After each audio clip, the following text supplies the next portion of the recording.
Muito bem, meus irmãos, vamos nos preparar então para a nossa aula. Nós estamos estudando aqui, nesta primeira escola dominical, às 9h40, sobre a primeira carta de Pedro. À tarde, às 17h40, estamos estudando Neemias.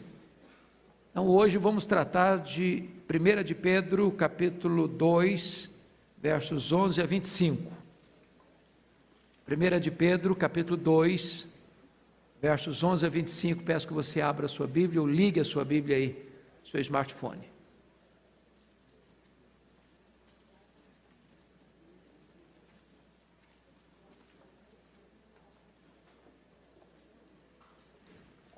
Primeira de Pedro, capítulo 2, verso 11.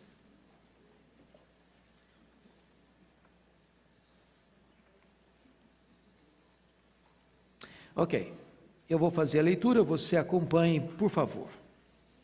Pedro diz assim: Amados, exorto-vos como peregrinos e forasteiros que sois, a vos absterdes das paixões carnais que fazem guerra contra a alma, mantendo exemplar o vosso procedimento no meio dos gentios, para que, naquilo que falam contra vós outros como de malfeitores, observando-vos em vossas boas obras, glorifiquem a Deus no dia da visitação.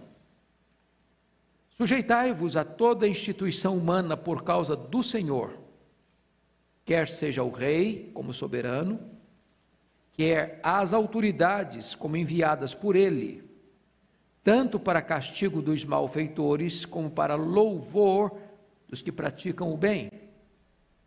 Porque assim é a vontade de Deus, que pela prática do bem façais emudecer a ignorância dos insensatos. Como livre que sois, não usando todavia a liberdade por pretexto da malícia, mas vivendo como servos de Deus. Tratai a todos com honra, amai os irmãos, temei a Deus, honrai o rei. Servos, sede submissos com todo temor ao vosso Senhor, não somente se for bom e cordato, mas também ao perverso, porque isto é grato, que alguém suporte tristezas, sofrendo injustamente, por motivo de sua consciência para com Deus. Pois que glória há, se pecando, e sendo esbofeteados por isso, o suportais com paciência. Se, entretanto, quando praticais o bem, sois igualmente afligidos e o suportais com paciência, isso é grato a Deus. Porquanto, para isto, mesmo fostes chamados, pois que também Cristo sofreu em vosso lugar, deixando-vos exemplo para seguirdes os seus passos, o qual não cometeu pecado, nem dolo algum se achou em sua boca. Pois ele, quando ultrajado, não revidava com ultraje. Quando maltratado, não fazia ameaças, mas entregava-se àquele que julga retamente, carregando ele mesmo em seu corpo, sobre o madeiro, os nossos pecados, para que nós, mortos para os pecados, vivamos para a justiça. Por suas chagas fostes sarados. Porque estáveis desgarrados como ovelhas, agora, porém, os convertestes ao pastor e bispo da vossa alma. Amém. Eu quero tratar então com vocês sobre o tema submissão, a marca do povo de Deus. Bom, vocês que estão acompanhando a exposição desta carta, notaram que no capítulo 2, versos de 1 a 10, Pedro está tratando dos privilégios do cristão. Quem nós somos, o que nós temos, as bênçãos que nós usufruímos. Mas no texto lido, agora, Pedro faz uma transição dos privilégios para os deveres. Bom, se você é um cristão, então, que deveres você tem? Que responsabilidades você tem? Como é que deve ser a sua vida, a sua conduta, o seu comportamento? Sempre há este equilíbrio nas Escrituras. Você tem doutrina e você tem ética. Você tem privilégios e você tem deveres. Você tem direitos e você tem responsabilidades. Ninguém tem apenas privilégios e ninguém tem apenas deveres. As duas coisas caminham juntas. Esse equilíbrio você encontra em toda a Bíblia. E Pedro, para não sair dessa regra, está nos orientando da mesma forma. Por que é importante você trabalhar a questão dos deveres? Porque, irmãos, a igreja evangélica tem sido muitas vezes até acusada de, para evitar o erro da salvação pelas obras, cair no outro extremo da salvação sem obediência. E tem muita gente, não, eu sou crente, creio em Jesus. Ok, creio em Jesus, ok. Mas como é que você vive? Como é que é a sua conduta, já que você creu em Jesus? Como é que é o seu comportamento? Qual é o seu estilo de vida? Porque às vezes a pessoa vive de tal maneira que o discurso dela que creu em Jesus cai por terra. Que a sua teologia muitas vezes é um arcabouço para justificar seus erros, seus pecados. E é por isso que a Bíblia sempre trata desta questão com esse equilíbrio. Se você creu em Jesus e você tem privilégios, isso desemboca numa qualidade de vida que você precisa viver a partir de então. Bom, então eu chamo a sua atenção para alguns pontos, entrando agora na exposição do texto. Primeiro, versos 11 e 12, Pedro vai tratar do comportamento do cristão. Quem é o cristão? Vejamos. Primeira coisa é que Pedro diz que o cristão é aquele que é amado por Deus. Ele começa assim, amados. E eu não sei se você já parou para pensar sobre isso. Mas se você é amado, e você é, se você é amado por Deus, e de fato você é, então isso faz uma diferença enorme. Os puritanos diziam lá no século XVII assim: achas pouco o fato de seres amado por Deus? Se Deus é a pessoa mais importante do universo, e é mesmo, e se Deus ama você, e ama mesmo, você acha isso pouco? Você acha isso coisa pequena?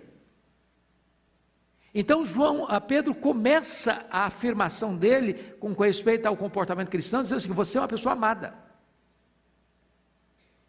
Mas em segundo lugar, os cristãos, além de amados, diz ele, exorto-vos como peregrinos e forasteiros que sois. Uma vez que você é amado, você agora precisa ser exortado. E antes de ser exortado, você precisa ainda entender outra coisa. Quem você é? Primeiro, você é o quê? Um peregrino. Essa palavra peregrino aqui significa residente estrangeiro. Você mora numa pátria, mas aquela pátria não é a sua pátria. Você não é daquele lugar. Você mora ali, você se estabeleceu ali, mas ali não é o seu país. Quando Pedro está dizendo isso, você é um forasteiro, você está aqui, você mora em São Paulo, você mora no Brasil, você é um brasileiro, mas embora morando no Brasil, em São Paulo e sendo um brasileiro, você habita num país onde não é a sua cidadania permanente. Sua pátria está no céu. Você é como aqueles patriarcas que caminham em busca da verdadeira pátria, cujo arquiteto e fundador é Deus. Essa é a primeira consciência que eu preciso ter, de que aqui eu sou um residente temporário, que aqui não é a minha verdadeira pátria, aqui não é o meu verdadeiro lar, Aqui não está a minha verdadeira herança. Eu estou a caminho da minha verdadeira pátria. Eu sou o quê? Um peregrino. Então não ponha seu coração aqui, não finque suas raízes aqui, não construa seus tesouros aqui, porque aqui você é um residente temporário, você é um peregrino. Mas notem mais, que Pedro diz, amado, exorto-vos como peregrinos e forasteiros. Agora a palavra forasteiro, ela diz um pouco mais. O contexto aqui, irmãos, é de que os cristãos estavam sendo perseguidos, perdendo suas propriedades, suas casas, seus bens, e desinstalados do seu ambiente, do seu habitat. E eles não só não tinham pátria permanente, mas não tinham residência permanente. Louvado seja Deus, você e eu não estamos vivendo essa realidade. Você compra uma casa, você compra um apartamento, você recebe uma escritura, e ninguém invade a sua casa lá, dizendo, vai embora daqui. Louvado seja Deus, nós não estamos nesse regime. Louvado seja Deus, você sai da sua casa e vem para a igreja, sem ninguém pedir documento, sem ninguém te parar no meio do caminho, para dizer assim, para onde você está indo? O que você vai fazer? Nós precisaríamos valorizar mais a nossa liberdade, porque muitos irmãos nossos, nesses dias, não têm a liberdade que nós temos. Eu estava a semana passada com o pastor Elias Dantas, que hoje é um dos homens que mais viajam pelo mundo. Ele viaja pelo menos 50 países por ano, num trabalho missionário, e ele disse que em alguns lugares hoje, os irmãos se reúnem nos porões, e eles não cantam como nós cantamos, cada um canta no ouvido do outro, porque se a vizinhança escutar que eles estão cantando, são denunciados à polícia, e a polícia chega e os expulsa dali. Então que liberdade nós temos, que privilégio nós temos, e muitas vezes quando você tem muita coisa, você não valoriza o que tem. Não é assim mesmo? Não é assim, irmãos? A fartura é uma bênção, mas a fartura pode ser um problema. Quantas pessoas que têm pão com fartura, como o pródigo, estão cobiçando o país distante, estão cobiçando outro lugar, achando que lá fora é que é bom. Então, você, meu amado irmão, é um forasteiro, mas pela realidade do nosso país, você está com liberdade garantida de ir e vir, de se congregar, de carregar uma Bíblia debaixo do braço ou na mão, em público, sem ninguém te incomodar. Isso é um privilégio nosso. Pois bem, mas agora Pedro vai dizer o seguinte, depois que ele diz quem nós somos, ele vai dar a sua exortação, e ele fala de exorto-vos. Que tipo de exortação? A vos absterdes das paixões carnais que fazem guerra contra a alma. Ele está chamando você e eu de um guerreiro.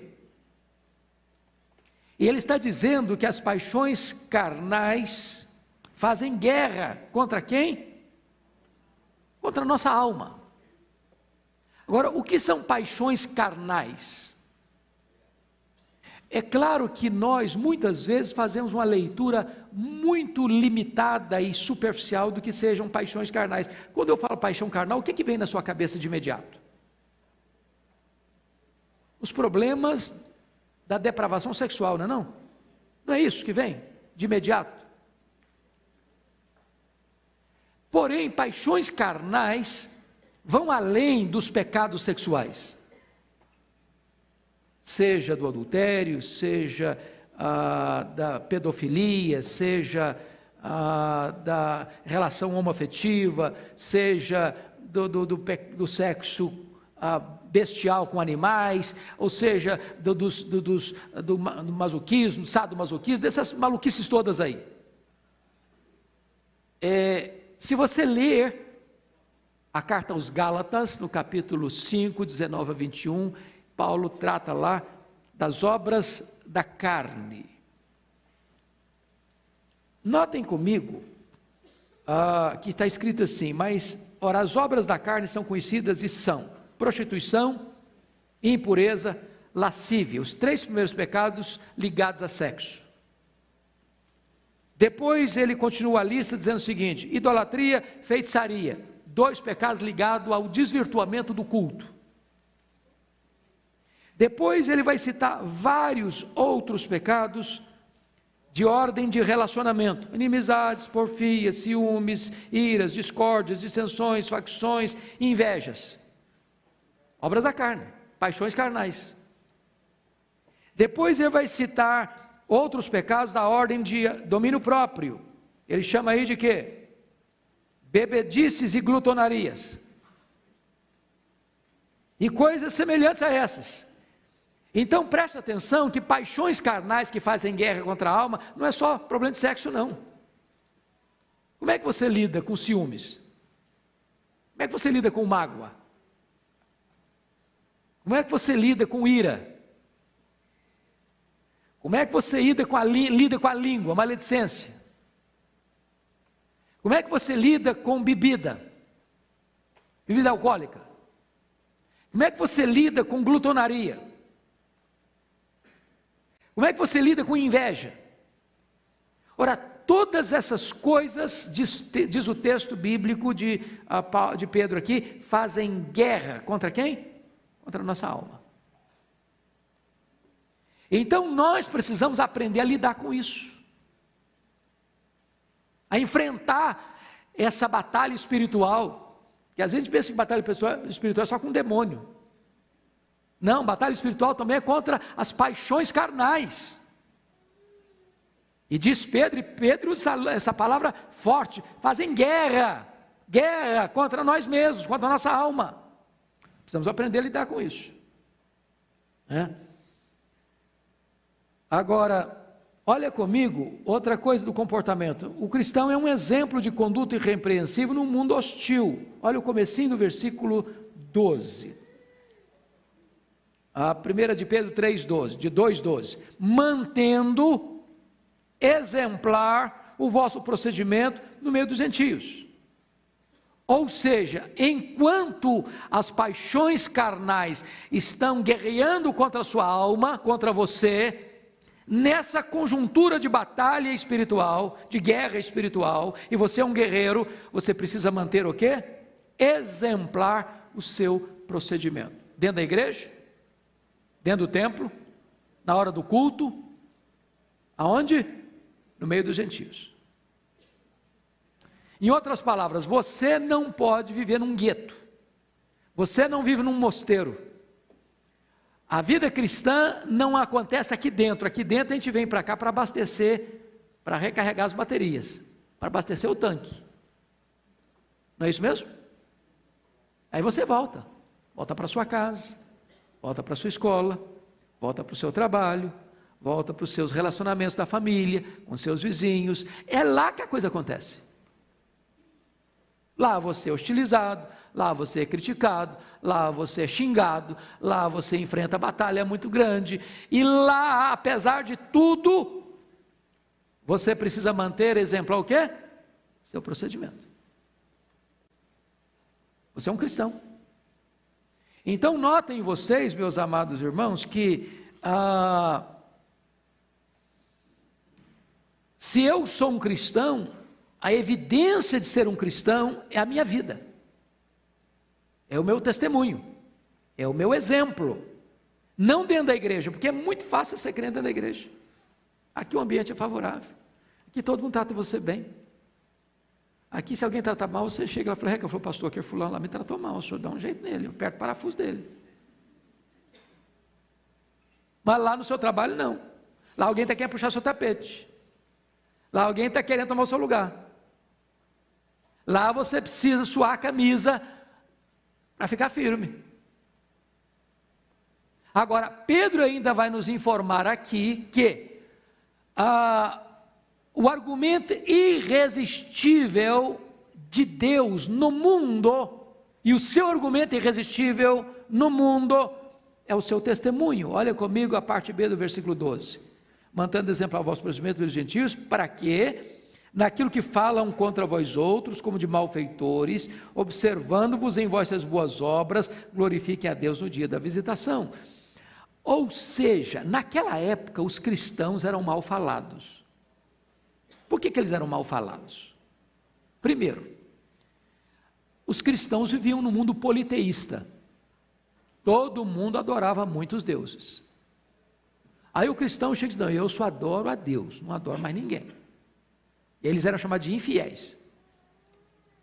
Aí os cristãos se reuniam para celebrar a ceia. Tomai e comei, fazer isso em memória de mim. Eles eram chamados de canibais. E aí falavam muitos horrores sobre os cristãos. E agora, o que Pedro está dizendo? Eles eram chamados de malfeitores. Malfeitores. Hoje, graças a Deus, irmão, se você é um crente de verdade, as pessoas respeitam você.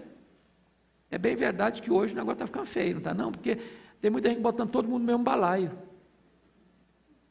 E tem gente que hoje, irmãos, vocês sabem disso, os mais velhos aqui sabem disso. Há alguns anos, quando você chegava num comércio e dizia, eu sou crente, o cara falou, o que o senhor precisa comprar aqui? Pode levar, depois você paga. Hoje o cara vai fazer crediar numa loja, e aí, eu só quero, então desfaz tudo. Ele virou sinônimo de caloteiro.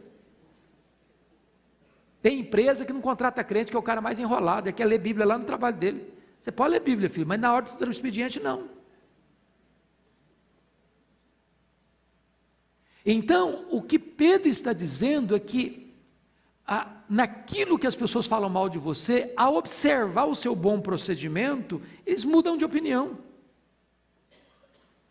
Não é o seu discurso que vai convencer as pessoas, é o seu exemplo, é a sua vida. Mas isso vale, irmãos, para qualquer área de relacionamento dentro de casa. Não é o discurso, é a vida. Não é o que você fala, é o que você vive. Então, a primeira coisa que Pedro está mostrando é como é que nós temos um comportamento que vai mostrar para o mundo que de fato nós somos um povo remido por Deus. E esse povo vai reconhecer, esse povo é diferente. Esse povo é diferente. Em vez de falar mal de você, ele vai dar graças a Deus pela sua vida. Isso está escrito aí. Observando em vós as boas obras, glorifiquem a Deus no dia de visitação. Preste atenção, não é observando as vossas palavras bonitas, evangélicas, piedosas, observando o quê? As vossas boas obras. O cara fala mal de você, você fala bem dele. O cara puxa o seu tapete, você vai lá e ajuda ele. O cara bate a sua porta com necessidade e você atende a necessidade dele. Meus irmãos, é a vida, é o testemunho, é que vai mexer com as pessoas. Mas, vamos agora ver a submissão no âmbito do governo. Olha comigo aí, dos versos 13 a 17, que Pedro agora, uma vez que tratou da conduta do cristão, ele vai entrar num campo mais específico dessa conduta. Como é que é a sua conduta em relação às autoridades constituídas? Então vamos ver a submissão no âmbito do governo. Primeiro, a abrangência da submissão, versículo 13 aí, sujeitai-vos a toda instituição humana por causa do Senhor. O que significa isso? Significa que o crente não pode ser um anarquista. O crente não pode ser um rebelde. O crente é alguém que compreende que Deus instituiu a família, a igreja e o Estado. O crente é alguém que compreende que toda autoridade constituída é constituída por Deus. E resistir esta autoridade apenas por resistir é resistir ao próprio Deus. Agora preste atenção que no próprio ato de dar esta ordem de sujeição a toda instituição humana, Pedro já trabalha o limite dessa sujeição. Ele diz assim: sujeitai-vos a toda instituição humana, o quê? Por causa do Senhor. Em outras palavras, Pedro não acredita em instituição humana soberana, divinizada, autocrática. Ele não está favorecendo isso. Porque um dos grandes problemas, e olha que Pedro vivia dentro de um regime onde o imperador era considerado um deus, onde ele era divinizado, onde se construía templos para adorar o imperador. E ele está dizendo que você é um cristão, nessa conjuntura, se sujeita à autoridade, mas não é por causa da autoridade, é porque tem alguém acima da autoridade, e esse alguém acima da autoridade é o Senhor. Ele quebra essa ideia do Estado divinizado, do Estado absolutista. Foi isso que Jesus ensinou. Dai a César o que é de César, e a Deus o que é de Deus. Nem tudo é de César, como Roma pensava. Então o cristão é alguém que honra a autoridade, mas ele honra a autoridade por causa do Senhor. Ele entende que o Senhor está acima da autoridade. A motivação para essa submissão está no versículo 13, parte B. Sujeitai-vos a toda instituição, não é por causa do Senhor, quer seja o rei, como soberano. Então ele está dizendo que a motivação é por causa de quem? Do Senhor. Você é um crente, você entende isso? E nós, por exemplo, vamos pegar o conceito de democracia. Quem pode me dar a definição de democracia? Não é aquela definição mais clássica que tem. O que é democracia? Quem sabe me dar essa definição? Democracia, 3 pontinhos. É o governo do povo, pelo povo e para o povo. Nós cristãos achamos algo mais? E eu pergunto a vocês, num sistema democrático é assim que nós entendemos, né? Quem bota o presidente lá hoje é o voto popular, sufrágio popular. Quem bota o governador? Sufrágio popular. Senador, deputado federal, deputado estadual, prefeito, vereador. Ok. Mas nós cristãos entendemos algo um pouco maior. O povo é apenas o instrumento, mas o verdadeiro poder vem de onde? De Deus. Quem institui de fato não é o povo, é Deus. E essa compreensão nossa é muito importante, e pena que as autoridades não têm essa visão. Que eles governam debaixo do governo de Deus, que eles precisam entender que eles estão debaixo de autoridade. Essa é a motivação. Em outras palavras, está aqui tirando a divinização do Estado, como os apóstolos entenderam lá com Sinédrio. Antes importa obedecer a Deus e aos homens. Mas os níveis dessa autoridade, está aí no versículo 13, ele diz, quer ao rei como soberano, quer às autoridades como enviadas por ele. Então preste atenção. Ele está falando no Império Romano, onde tem um imperador, e onde tem pessoas debaixo dessa autoridade, seja o Senado na época, ou seja as outras instituições governamentais para manter a ordem. Então cabe ao cristão ser um cidadão que respeita as autoridades constituídas nos seus diferentes níveis, nos seus diferentes estratos de poder. Ou seja, o cristão é alguém que não contraria a ordem. Ele não é um subversivo. Essa é a linguagem de Pedro. A linguagem de Pedro. Mas é muito importante que Pedro está também alinhado na mesma fala do apóstolo Paulo, quando ele diz no verso 14, qual é o dever da autoridade. Olha aí comigo. Tanto para castigo dos malfeitores, como para louvor dos que praticam o bem. Vamos entender isso aqui, irmãos. Paulo, escrevendo aos Romanos, no capítulo 13, ele diz que as autoridades são ministros de Deus.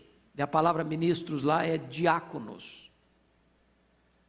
O presidente, o governador, o senador, o deputado federal, o deputado estadual, o prefeito e o vereador são diáconos. O que é um diácono? Nós temos na igreja presbiteriana diáconos. Quem são os diáconos? São aqueles que servem. E não é uma desonra servir, porque o nosso glorioso Redentor, sendo o Senhor, se fez servo. Ele não veio para ser servido, ele veio para servir. Então, os nossos representantes políticos, eles precisam entender isso, a missão deles é servir. Eles são diáconos de Deus para servirem quem? O povo. Mas qual é a natureza desse serviço? Duas coisas. Primeiro, promover o bem. Bem econômico, bem social, bem moral, bem espiritual. Um governante que entende a sua função, ele vai servir o povo nesse sentido. Em outras palavras, ele não vai entrar lá para se locupletar, ele não vai entrar lá para extrair, ele não vai estar lá para tirar vantagem própria, ele vai estar lá para servir. Para servir. Nós temos, eu sempre costumo elogiar que a Junta Diaconal de Pinheiros é a melhor do Brasil, com todo respeito às outras, que são maravilhosas também. Mas imagine que o irmão diácono, ele é diácono de plantão e ele chega e arranja uma cadeira muito chique, muito bonita e bote aqui na frente e ele mesmo vem e se assenta aqui com toda a garbosidade e vem alguém com a toalhinha de linho para servi-lo, para trazer água gelada para ele. Vocês estranhariam esse gesto? Estranhariam? Sim, não estranhariam? Ele estaria fazendo o quê? Fazendo isso? Invertendo o quê? A função dele. Pois bem, quando você vê uma autoridade política se autopromovendo, se autoengrandecendo e se locupletando, ele está fazendo exatamente o contrário daquilo que devia fazer, porque não foi para isso que ele foi escolhido. Ele foi escolhido para fazer o bem, para servir. Mas a autoridade foi constituída por Deus para outra coisa. Qual outra coisa? Na linguagem de Pedro aqui. Para castigo dos malfeitores. Agora preste atenção numa coisa. Paulo, escrevendo aos Romanos 13, diz que ele é ministro de Deus vingador. Então, chama a sua atenção para um ponto importantíssimo. Deus colocou nas mãos do Estado o que não colocou na minha e na sua mão, conquanto pessoa, conquanto indivíduo. Eu não posso, não tenho direito, não tenho autoridade, não tenho permissão para me vingar.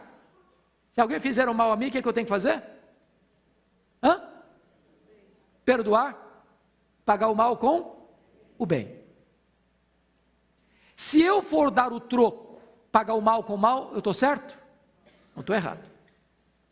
Estou errado, eu não tenho essa competência. Agora eu pergunto a vocês, alguém fez o mal, qual o papel do Estado? Qual o papel do Estado? Punir. O Estado não pode fazer vistas grossas, o Estado não pode dizer que o culpado é inocente, o Estado não pode dizer que o inocente é culpado, o Estado não pode favorecer o criminoso, aquele que comete o crime, o delito, o pecado, a transgressão. Cabe ao Estado vingar-se, punir, exemplarmente, aplicar a lei. Ou seja, o que Deus não me permite fazer quanto indivíduo, Deus ordena o Estado fazer. O Estado não pode ser frouxo na aplicação da lei, porque se ele for frouxo na aplicação da lei, ele vai fazer o quê? Contribuir para o crescimento do crime. As pessoas vão dizer, o crime compensa, eu vou fazer e vou escapar, eu vou fazer e ninguém vai me pegar, eu vou fazer e ninguém vai saber, eu vou fazer e vou usufruir o produto do meu roubo, do meu crime. Então Pedro está dizendo que a autoridade ela é constituída com dois propósitos: promover o bem e punir o mal. Mas vamos ver mais, vamos olhar agora o propósito da submissão. Você pode ler o versículo 15 comigo, vamos lá? Porque assim é a vontade de Deus, que pela prática do bem façais emudecer a ignorância dos insensatos. Então ele está falando de você ser submisso a quem? Às autoridades. Então, você como um cidadão do céu, como um residente não permanente aqui, você deve fazer o quê? Praticar o bem. E dessa maneira você emudece a ignorância dos insensatos. Esse é o propósito da sua submissão. Qual é a natureza dela? Versículo 16. Como livres que sois, não usando todavia a liberdade por pretexto da malícia, mas vivendo como servos de Deus. Então, o limite, irmãos, de liberdade para libertinagem, talvez é muito tênue. Eu sou livre, ok, sou livre, mas livre para quê? Livre para quê? Para tudo? Já que eu sou livre, posso fazer tudo, é isso? Ele contrapõe a sua liberdade com a expressão servos de Deus. Eu gosto de uma frase do Josué Rodrigues. Ele diz que há uma enorme diferença entre o não pode e o pode não. Né? Por exemplo, pega um camarada que é pinguço. Você conhece gente pinguça? O cara que é pinguço, se ele não beber todo dia, ele tem o que depois? Síndrome de quê? De abstinência, ele treme todo. Você bota uma garrafa de pinga na frente dele, aquilo cresce, aquilo fica bonito, aquilo fica saboroso, aquilo fica encantador, aquilo fica um negócio assim, fenomenal. Todos os poros gritam, todas as células clamam, tudo nele pede. Ele não pode deixar de beber, ele é escravo da bebida. Agora pega e bota uma garrafa de pinga perto de alguém que é abstinente. Ele pode beber? Pode. Você pode não beber. Ele é o quê? Livre. Pega um cara que é viciado, inveteradamente viciado em drogas, papelote de cocaína, põe na frente dele, ele chega a tremer todo por dentro. Ele tem que cheirar, ou ele tem que injetar, ele é escravo do troço. Aí você bota perto de outra pessoa, você pode cheirar? Pode cheirar, mas você pode não cheirar, aquilo não domina você, você é o quê? Livre. Então tem muita gente hoje com um discurso de liberdade, que não tem de liberdade nada, eles são escravos. Pega essas paradas que acontecem aqui em São Paulo, não vou nem falar que tipo de parada, não, vocês sabem. Sou livre. Aí você fica, é isso mesmo que é liberdade? É isso aí? Você é livre quando você pode fazer sua escolha. E ao fazer a sua escolha, você não faz sua escolha para o mal, você faz sua escolha para o bem. Isso é liberdade. Foi para essa liberdade que Cristo nos libertou. Nós éramos escravos, agora somos livres. Se o Filho vos libertar, verdadeiramente sereis livres, e conhecereis a verdade, e a verdade vos libertará. O outro aspecto, o cara está com a coleira, o pescoço na coleira do diabo. O diabo faz, ele faz porque ele é escravo. A carne pede, ele faz porque ele é escravo da carne, das paixões carnais. Agora vejamos os limites dessa submissão. Versículo 17. Pode ler comigo? Vamos já? Tratai a todos com honra, amai os irmãos, temei a Deus, honrai ao rei. Ok. É bonito isso, porque ele vai do geral para o particular. Você tem direito ou liberdade de tratar alguém sem honra? Não. Pode chegar a pessoa mais pervertida sexualmente perto de você. Você vai tratá-la com o quê? com honra. Sabe por quê? Porque ela é uma criatura de Deus, feita à imagem e semelhança de Deus. Ela pode estar toda disfuncional, toda distorcida, mas é um ser criado por Deus à semelhança de Deus, carrega a imagem de Deus. Você precisa tratar essa pessoa com o quê? Com honra. Quando a mídia hoje chama os evangélicos de homofóbicos, isso não é verdade. Não é verdade. A postura evangélica é tratar todos com honra. Isso não significa que você apoia, que você concorda, que você subscreve, que você promove. Mas, não obstante você discordar de uma pessoa, você a trata com honra. Trate a todos com honra. E se você perceber, é a mesma palavra que ele vai usar para o rei: honra o rei. Ou seja, você dá o mesmo tratamento para a pessoa mais simples do mundo, ou a pessoa mais chafurdada no pecado do mundo, ao tratamento que você dá à pessoa no topo da pirâmide social, ao rei. Perceberam isso em Pedro? Agora notem vocês que ele diz assim: amai os irmãos. Ô irmãos amados, nós não temos o direito de cortar a volta de ninguém, viu? Mas vamos dizer uma coisa: nós não somos muito fáceis de amar, não somos? Nós somos meio complicadinhos, são não? Tem hora que o cara tem que fazer um esforço enorme para nos amar, não? Ah, nós somos complicados. Mas você ama o seu irmão, mesmo que você olhe para ele e fale: rapaz, você é chato, hein, cara? Mas eu te amo assim mesmo. E o cara olha para você: cara, você é ruimzinho de serviço, mas eu te amo assim mesmo, pronto. A gente se ama. Nós somos uma família. Eu te pergunto, quando você ama a sua família, você ama a sua família que ela é perfeita, maravilhosa? Quem tem uma família perfeita, maravilhosíssima? Tem alguém aqui que tem? Não dou endereço para nós, que ele tem que aprender com vocês.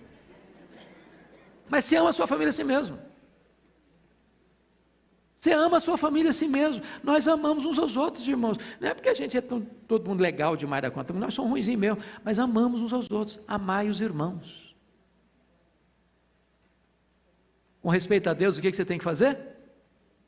Temei a Deus. A Bíblia não diz que você tem que temer o rei. Você tem que temer a Deus. Quem teme a Deus não teme aos homens. Preste atenção nisso. Quem teme a Deus não teme aos homens. Foi isso que os cristãos revolucionaram o Império Romano, e o Império Romano teve que se curvar ao cristianismo. O camarada chega e fala: eu te mato. O senhor pode me matar, mas eu temo a Deus. Te jogo para as feras. O senhor me joga para as feras, mas eu temo a Deus. Eu vou açoitar você. O senhor vai me açoitar, mas eu temo a Deus. Vou te jogar na fogueira. O senhor vai me jogar na fogueira, mas eu temo a Deus. Eu vou te crucificar. O senhor vai me crucificar, mas eu temo a Deus. Perceberam? O Império Romano teve que se dobrar diante dessa verdade. O cristão preferia morrer a deixar de temer ao seu Deus. Essa é que é a diferença. O rei, eu honro o senhor. O senhor é a autoridade constituída. Mas a minha devoção é a Deus. É a Ele que eu temo. É a Ele que eu sirvo. É a Ele que eu adoro. Pois bem, agora vamos passar para outra fase, que é a submissão no âmbito do trabalho. Versículos 18 ao versículo 20. Preste atenção nisso. Antes de entrar nisso aqui, é preciso entender o contexto. Nós estamos falando do contexto do Império Romano. E no Império Romano, irmãos, havia, na época que Pedro escreveu esse texto, cerca de 60 milhões de escravos. A maior parte da população era composta de escravos. O cristianismo não veio atacando frontalmente o sistema porque ele promoveria uma guerra sangrenta. O cristianismo venceu a escravatura pela sua doutrina, pelo seu ensinamento, pelo seu exemplo. pela sua postura. Então, é preciso que você tenha isso como pano de fundo para você entender o que Pedro vai dizer aqui. Então vamos lá, versículo 18: servos, sede submissos com todo temor ao vosso Senhor, não somente se for bom e cordato, mas também ao perverso. A palavra servo aqui não é doulos, nem diáconos. A palavra servo aqui é uma palavra que vem da palavra casa, oikos. A ideia aqui é daquele escravo que trabalhava na casa do seu senhor, que servia à mesa do seu senhor. E muitas vezes um cristão, e a maioria dos cristãos no primeiro século eram escravos, entenda isso, eram escravos. O seu senhor não era crente, o seu senhor não era cordato, o seu senhor não era amável, o seu senhor era um cara carrancudo, o seu senhor era um cara cruel. Como é que esse crente que trabalha nessa casa e é um escravo se porta? É isso que Pedro está orientando aqui. Servos, sede submissos com todo o temor ao vosso Senhor, não somente se for bom e cordato, mas também ao perverso. Porque às vezes você se sujeitar a alguém que é legal com você, é fácil. Como é que você se sujeita a alguém que é perverso, que é cruel, que é injusto, que às vezes nem respeita você, maltrata você?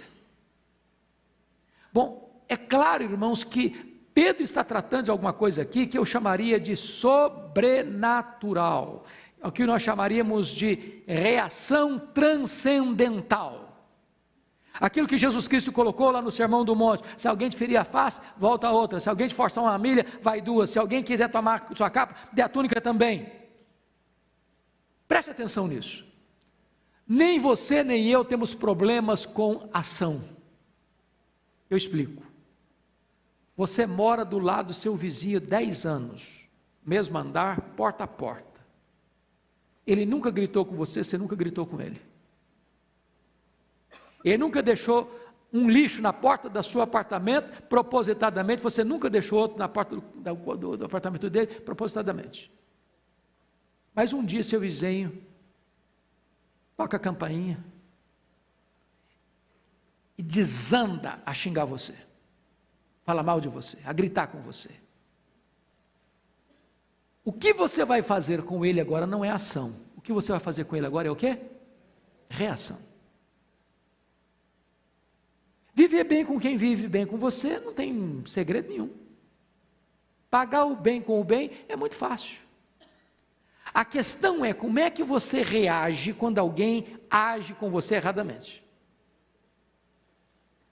Esse é o ponto que Pedro está tratando aqui. O seu patrão é um cara perverso, o seu patrão não respeita você, o seu patrão não é legal com você, o seu patrão é alguém que perturba a sua vida, e mesmo assim, diz Pedro, você tem que tratar essa pessoa com dignidade. É fácil isso, irmãos? Não, não é. Ou você tem a graça de Deus, ou você é um cristão que depende do poder do Espírito Santo de Deus, ou você, desculpe da expressão, chuta o balde. Mas tem mais.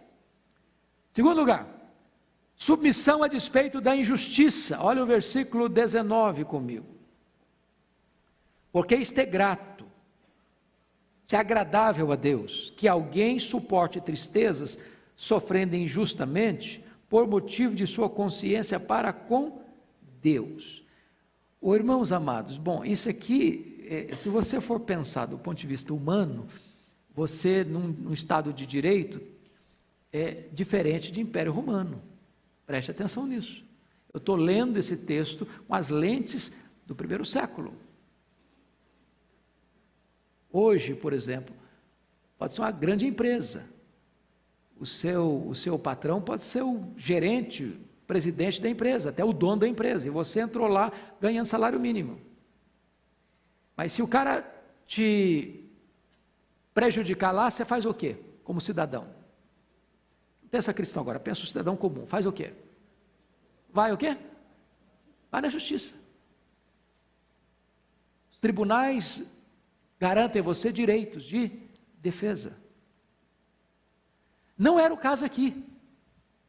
Eu estou falando de uma sociedade escravagista, escravocrata, onde o cidadão que trabalhava era propriedade de seu dono.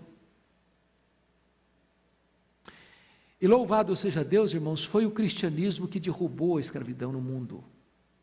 Leia a história, aliás, saiu um livro agora, eu estou doido para comprar, já procurei em algumas livrarias, já está esgotado, o livro nem saiu, já está esgotado, o livro do Laurentino Gomes, ele escreveu 808, 822, 889, e agora escreveu um sobre escravidão, e eu estou muito interessado em ler.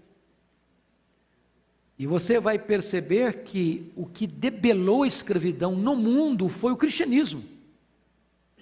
Na Inglaterra, William Wilberforce, John Wesley. O que debelou a escravidão na América foi a influência cristã.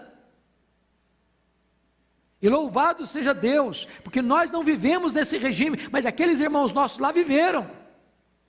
E a orientação que Pedro disse é o seguinte: olha, ainda que você sofra injustiça, essa é a ideia aí, preste atenção, porque isso é grato, pois isso é grato que alguém suporte tristeza sofrendo injustamente. Quando você sofre injustamente, isso produz o que? Alegria? Não, produz tristeza. Mas por que você deve sofrer? Por causa da sua consciência. Você não faz o mal, você não paga o mal com o mal, fala mal de você, você fala bem da pessoa, a pessoa prejudica você, você procura jeito de servir a ela. Irmãos, ninguém suporta lidar vitoriosamente com amor, não dá para alguém machucar você e você abençoar, e você fala mal de você, você fala bem dela, ela perseguir você e você orar por ela, isso aí derruba qualquer coisa. É o poder do amor, é o poder transformador do Evangelho.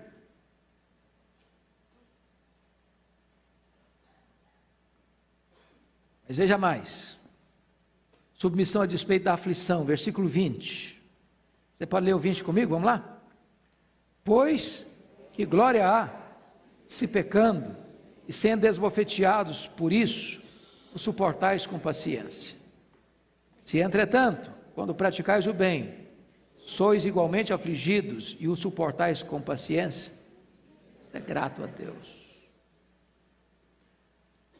Bom, aqui é a hora da gente parar e pensar o seguinte: tem muitas pessoas que choram, não porque estão convencidas do seu pecado, mas choram porque foram flagradas no seu pecado.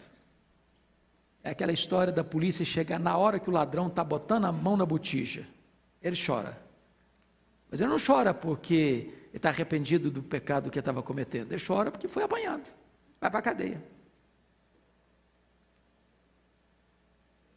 Uma coisa é chorar pelas consequências do pecado, outra coisa é chorar por causa do pecado. Uma coisa é você sofrer porque você cometeu um erro e você está pagando pelo erro que você fez, e você, tá bom, eu fiz esse erro mesmo, eu tenho que pagar a pena mesmo, então eu vou sofrer com paciência mesmo, tá bom, ok, mas você não devia sofrer por isso, você não devia ter cometido esse erro. Agora, se você está andando certo, vivendo certo, e mesmo assim você está sofrendo as consequências, sofrendo dores, sofrendo tristeza, sofrendo injustiça, e você, apesar disso, não está reagindo pagando mal com o mal, Pedro diz: isso é grato a Deus, isso agrada o coração de Deus, isso agrada o coração de Deus. E eu não vou entrar, e eu vou pegar isso para a próxima aula, mas só para você não ficar desesperado, Pedro vai mostrar que isso é possível, porque ele vai introduzir no versículo 21 o exemplo de Cristo. Olha o que ele diz no verso 21: porquanto para isto mesmo fostes chamados, pois que também Cristo sofreu em vosso lugar, deixando-vos exemplo para seguires o quê? Seus passos. Então você fala, não, isso é impossível. Não, é demais. Então Pedro introduz, olha, então deixa eu dizer uma coisa para você, pois Jesus fez isso. Sabe por que ele fez isso? Para deixar o exemplo. Sabe para quê? Para você seguir o passo dele. Então não venha com desculpa que não tem jeito não, porque tem jeito sim. E agora, chama a sua atenção para essa expressão, pois que também Cristo sofreu em quê? Em vosso lugar. Irmãos, isso aqui a gente chama de o sofrimento expiatório de Cristo, substitutivo de Cristo. A morte de Cristo, os sofrimentos vicários de Cristo foram substituídos. Ele sofreu e ele morreu no seu lugar. Verso 22. Você lê comigo? Vamos lá? O qual não cometeu pecado, nem dolo algum se achou em sua boca. Então, ele, Jesus, preste atenção nisso, não sofreu por erros que ele cometeu. Esse é o ensino de Pedro. Ao sofrer, não sofra por erros que você cometeu. Ao sofrer, sofra apesar de você estar vivendo uma vida exemplar. Porque ao sofrer por estar vivendo uma vida exemplar, você está nas pegadas de Cristo. Ele não cometeu pecado, nem dolo nenhum se achou em sua boca. Bom, mas ele está falando de dolo no que tange ao sofrimento. Pensa comigo em Jesus sendo surrado lá no sinédrio judaico naquela noite que foi preso no Getsemane. Agora pense comigo Jesus sendo espancado violentamente lá no pretório romano, apenas para agradar os judeus, porque o que mandou surrá-lo estava convencido de que ele era inocente. Agora pense Jesus caminhando para a cruz, pelas apinhadas e estreitas ruas de Jerusalém, debaixo de apupos e vaias de uma multidão ensandecida. Agora pense Jesus crucificado entre dois ladrões, e quando os dois no começo estavam zombando dele também. Agora pense Jesus sendo escarnecido pelos sacerdotes e pelos soldados romanos que estavam ali no pé da cruz, falando impropérios para ele. É isso que Pedro está dizendo, o qual não cometeu pecado, nem dolo algum se achou em sua boca. Agora vamos para o verso 23, leia o 23 comigo. Pois ele, quando ultrajado, não revidava com ultraje, quando maltratado, não fazia ameaças, mas entregava-se àquele que julga retamente. Eu estou falando de ação ou de reação aqui? Reação. Reação. O que é ser ultrajado, hein? Desfeiteado, escarnecido, humilhado, e as pessoas escarneciam dele, e ele revidava com o quê? Com outro ultraje? Não revidava ultraje, com ultraje. Quando maltratado, o que é maltratado aqui? Bateram nele, cuspiram nele, arrancaram a barba dele, cravaram a coroa de espinho nele, botaram uma cruz pesada nas costas dele, e ele já todo machucado, chicotearam-no pelo caminho afora, cravaram um prego nas mãos dele, amarraram e cravaram um prego nos pés dele, e ele 6 horas suspenso ali entre a terra e os céus, sede, cãibras, dores. O que é que ele faz? Maltratado, quando maltratado, não fazia o quê? Ameaças. Com um só olhar, fuzilaria todo mundo. Com a sua palavra, ele mataria todo mundo. Mas ele não fez o quê? Ameaças. Ao contrário, o que ele fez? Entregou-se àquele que julga retamente. Aí Pedro está dizendo o seguinte: vocês têm que fazer o quê? Seguir os seus passos. Quando chega no verso 24, irmãos, ele mostra a morte vicária de Cristo. Isso para mim é um dos textos mais ricos das Escrituras. Você leu o 24 comigo? Vamos lá? Carregando ele mesmo em seu corpo, sobre o madeiro, os nossos pecados, para que nós, mortos para os pecados, vivamos para a justiça, por suas chagas fostes sarados. O sacrifício de Cristo, irmãos, foi vicário. E no dia que você entender o que significa isso, que lá no Sino de Dort chamaram de expiação limitada, você vai ter o seu coração descansado em Deus. Porque a grande ideia é, Jesus morreu apenas para possibilitar a sua salvação, ou Jesus morreu em seu lugar, por você, para comprar você, para remir você para Deus. Se ele morreu por você, se ele levou no madeiro os seus pecados, e se ele pagou a sua dívida, está consumado. Se ele morreu pelos seus pecados e ressuscitou para a sua justificação, você que crê nele está com a sua salvação absolutamente garantida. Garantida. Então, o que Pedro está dizendo é o seguinte: aquele que é o seu exemplo, é o seu redentor, é o seu salvador. Ele morreu por você. Mas o último versículo mostra mais uma coisa, e eu termino aqui. Olha o último versículo: porque estáveis desgarrados como ovelhas, quando ele morreu por nós, obviamente. Agora, porém, vos convertestes ao pastor e bispo da vossa alma. Ele é o seu pastor, já que você agora foi salvo por ele, daqui para frente ele cuida de você. Ele é o seu pastor. Mas ele é o seu bispo, ele é aquele que supervisiona sobre você, ele está com seus olhos postos em cima de você, ele sabe onde você vai, ele sabe onde você está, ele sabe o que você está fazendo, ele acompanha você, ele fiscaliza você, ele guarda você, ele está atento a você, ele é o seu bispo, que tem uma visão ampla sobre você, e ele é o pastor que cuida da sua alma. Ele não é só seu exemplo, ele é o seu redentor. Ele não é só o seu exemplo, ele é o seu protetor. Ele não é apenas o seu exemplo, ele é aquele que está cuidando do macro e do micro, tudo em relação à sua vida, ele está tomando conta. Dica de português agora. É muito comum você orar e dizer: Senhor, abençoa os nossos corações, Senhor, abençoa as nossas almas. Não faça isso. Preste atenção que Pedro está falando no plural, porque estáveis está no plural, desgarrados como ovelhas, no plural. Porém, agora vos convertesse ao pastor e bispo de quê? Das vossas almas? Não, da vossa alma. Você tem quantas almas? Uma só.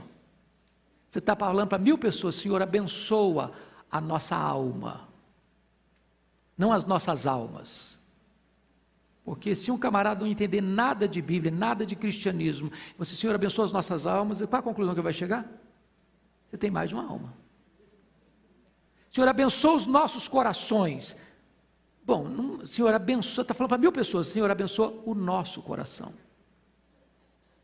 Se eu falar abençoa os nossos corações, eu falei: esse cara tem mais de um. Ele podia me dar um, que o meu também é fraco.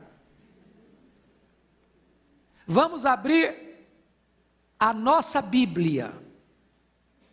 Cada um só traz uma Bíblia. Então não vamos abrir as nossas Bíblias, vamos abrir a nossa Bíblia. Vamos abrir os nossos olhos, mas não vamos abrir as nossas bocas, vamos abrir a nossa boca. Só uma dica, irmãos: se a gente prestar atenção, não erra mais. Leia a sua Bíblia. Maridos, amai, quem completa? A vossa esposa, não as vossas esposas. Porque às vezes eu chego, meus irmãos, nós temos que amar as nossas mulheres. Eu falei: que esse cara é poligâmico, eu não estou sabendo. Maridos, amai a vossa esposa. Esposas, sede submissas ao vosso marido, não aos vossos maridos. Então, só uma dicasinha para a gente não errar. Se a gente prestar atenção, não erra. Minha irmã, eu estou no limite da música, mas pergunte, se eu não souber a resposta rápida, eu falo depois. É certo, se a greve for justa, dentro do nosso direito, um cristão não deva fazer greve por greve, ele não deve se rebelar, mas dentro do nosso contexto, se é legítimo, se é lícito, se tem um bom propósito, sim, porque disse a vocês que o governo, ele tem dois propósitos, promover o bem e coibir o mal. Se o governo, as autoridades constituídas, em vez de promover o bem, promove o mal e coíbe o bem, cabe ao cristão alertar a autoridade. Então, o cristão não é subserviente, ele é submisso. É legítimo? Não no sentido geral. Fazer greve por greve não é legítimo. Reivindicar direitos legítimos é legítimo. Vamos orar? Ó príncipe de Deus, vem cá, ora por nós. Eu não sei se tem microfone aqui, mas vai a providenciar para você agora. Vamos ficar em pé, queridos, e nós vamos ter um intervalo para o culto das 11, tá bom?